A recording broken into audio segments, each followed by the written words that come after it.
The heavy oak door of the Willow Creek Library groaned shut behind Elara, sealing out the persistent autumn drizzle inside. The familiar scent of aging paper and dust wrapped around her like a comforting, if slightly musty, blanket. Her fingers trailed over spines as she navigated the dim aisles towards her tiny back-office sanctuary. The day had been long, filled with the quiet bustle of patrons and the endless sorting of returns. But a familiar melancholy clung to her tonight. It had been 3 months since the last letter, 3 months of silence from Veridian, the distant coastal town where her dearest friend, Silas, had retreated years ago. Their correspondence, sustained through meticulously penned letters, was her anchor. She missed the rhythm of his thoughts arriving in crisp envelopes, the blue ink smudged slightly from his hurried hand. His absence in her mailbox felt like a physical ache settling at her worn desk, the single lamp casting a warm pool of light.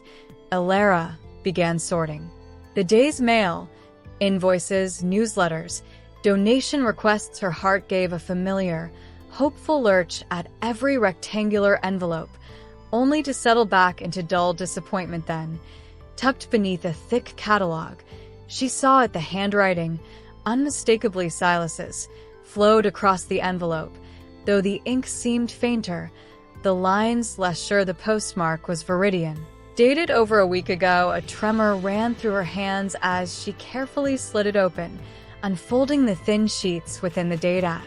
The top was from 6 weeks prior, sending a ripple of unease through her. Relief. Why had it taken so long? She smoothed the paper, the scent of salt air and something vaguely medicinal seeming to drift from the page, and began to read Silas's words, her eyes instantly stinging. My dearest Elara. The letter began, the opening phrase a familiar comfort that now carried an unexpected weight. Forgive the tremor in this script. The sea winds seem determined to wrestle the pen from my grasp today. Or perhaps it's just these stubborn old hands finally showing their age. He wrote of the relentless crash of waves against the Veridian cliffs, a sound that had been his constant companion, both lullaby and requiem. He described the gulls wheeling on the updrafts outside his small cottage window, their cries echoing the loneliness that had settled deeper within him as his health declined. The view remains breathtaking. Elara, he penned, all fierce blues and grays, but it's a view best shared. And I find myself talking to you more often than not, he confessed, missing their long discussions about obscure poetry and the eccentric patrons of her library, the shared quiet understanding that needed no grand declarations. He spoke of his illness with a quiet, almost detached acceptance that broke Elara's heart. It wasn't the dramatic decline of novels, he assured her, just a gradual dimming, a slow retreat like the tide pulling back from the shore. He described the kindness of the visiting nurse, Mrs. Gable, who brought soup and read him snippets of the local paper, her voice a comforting drone against the roar of the ocean. Do you remember? He wrote, shifting the tone with an effort. Elara could almost feel that dreadful winter when the library furnace failed.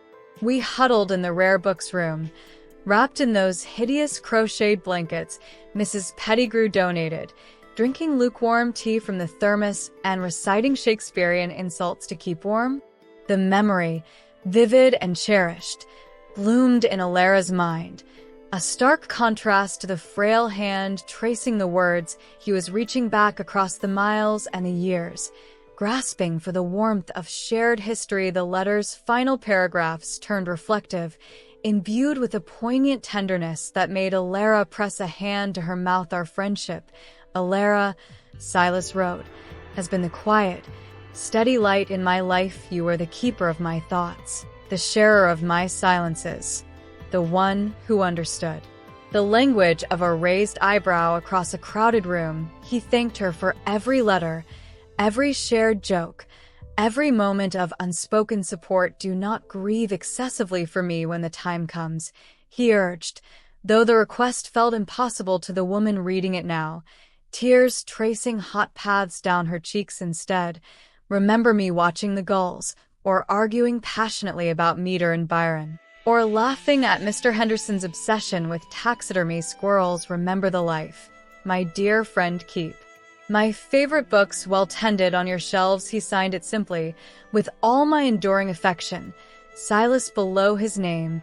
In a final, almost ethereal postscript, he had added, if you stand by the large atlas in the travel section on a clear night, look east towards Veridian, know that I am looking back at the stars we both share, grateful for you. Always. Elara sat frozen, the letter held loosely in her trembling hands, the silence of the library pressed in. Suddenly vast and echoing, she understood, with a devastating clarity that stole her breath, why this letter had been delayed. It wasn't just a message. It was Silas's final goodbye, composed with deliberate care, posted perhaps by Mrs. Gable after his quiet departure from the cottage by the sea. The ache she'd felt for his absence transformed into a profound, hollow grief for his permanent silence. For a long time, Elara remained at her desk, the letter illuminated by the solitary lamp. She traced his signature, the loops and lines that were so uniquely Silas. Feeling the echo of his presence in the ink, the sorrow was a heavy cloak, but woven through it were threads of immense gratitude. He had given her this last, precious gift, €1, words of love and remembrance, a final connection forged across the distance. He hadn't wanted her to hear the news coldly. He had wanted to say farewell himself, in his own voice, on his own terms. The selflessness of that act, the courage it must have taken to write while facing the end, overwhelmed her. Anew later, long after the library had been locked and the town settled into night, Elara stood alone in the travel section. She pulled out the massive, leather-bound atlas Silas had always loved, its pages whispering as they turned. She didn't open it instead. She held it close, like a talisman, and turned towards the large east-facing window outside.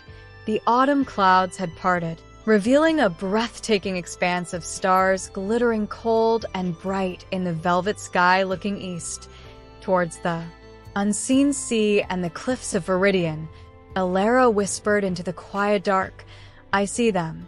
Silas, thank you. A profound sense of peace, fragile yet undeniable, settled over her weary heart. She knew the grief would linger, a companion in the days ahead, but so too would the enduring warmth of his affection, carried forever. In the words of the last letter, holding the atlas tighter, she felt a connection spanning the vastness, a silent conversation beneath the shared stars, before finally turning towards home and the solace of sleep.